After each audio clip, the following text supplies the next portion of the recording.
Beyond the Blazer, Finding Purpose. After 60 and Navigating the Retirement Identity Crisis, page 1/10. After 35 years of being Katsumi, the senior director, the plastic ID badge felt heavier than it ever had as she placed it on the security desk for the final time. The office lobby, once a hive of familiar faces and urgent deadlines, suddenly looked like a museum of a life she no longer lived. People promised to keep in touch, but Katsumi knew the corporate we was a tether that was about to snap. Page 2/10. The first Monday was the strangest. Her husband, Haruki, had retired 2 years prior and had already established a rhythm of quiet contentment with his newspapers and his radio. He looked up from his breakfast as Katsumi wandered into the kitchen, dressed in her professional blazer out of habit. "The clock doesn't own you anymore, Katsumi," he said gently, but the silence of the house felt like a physical weight against her ears. Page 3/10. She turned to the internet for answers, searching for meaningful retirement hobbies and how to find purpose after 60. The search results were a dizzying array of cruise advertisements, golf club memberships, and generic articles about staying active. None of them mentioned the hollow ache in her chest or the way her reflection in the mirror seemed to be asking, "If you aren't working, then who are you?" Page 4/10. Her daughter, Hana, stopped by with the grandkids. Her life a whirlwind of schedules and digital notifications. "You should volunteer, Mom.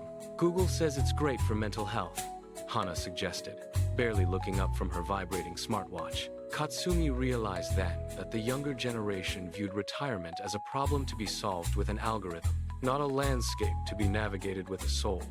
Page 5/10. Seeking an escape from the four walls of her home, Katsumi began spending her afternoons at the local community garden. She found herself standing before a row of overgrown tomatoes, feeling as tangled as the vines. The silence here wasn't heavy. It was waiting. She reached out to touch a leaf, realizing she hadn't touched real earth with her bare hands in decades. Page 6/10.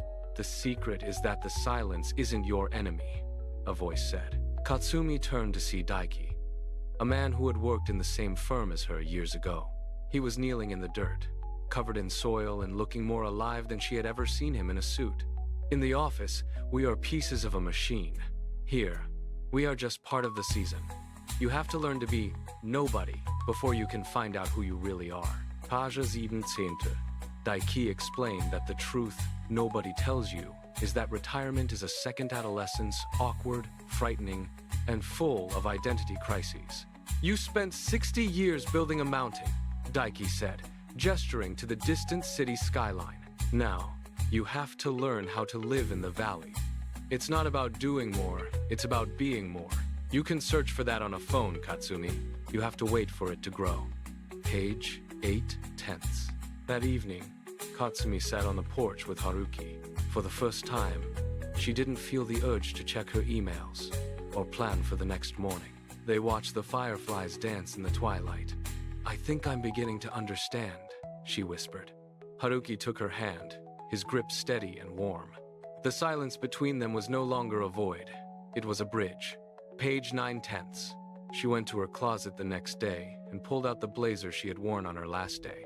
She didn't throw it away, but she moved it to the very back, making room for sturdy boots and linen shirts. She realized that the freedom she had been promised wasn't about travel or leisure. It was the terrifying, beautiful freedom of not having to be important to anyone but herself. Page 10/10. Wisdom after 60 is the quiet realization that your worth was never tied to your title. It is the truth you find when you stop searching and start listening. Katsumi looked out at the garden she was finally learning to tend, knowing that life's greatest lessons aren't found in a search bar, but in the slow, patient unfolding of a Tuesday afternoon.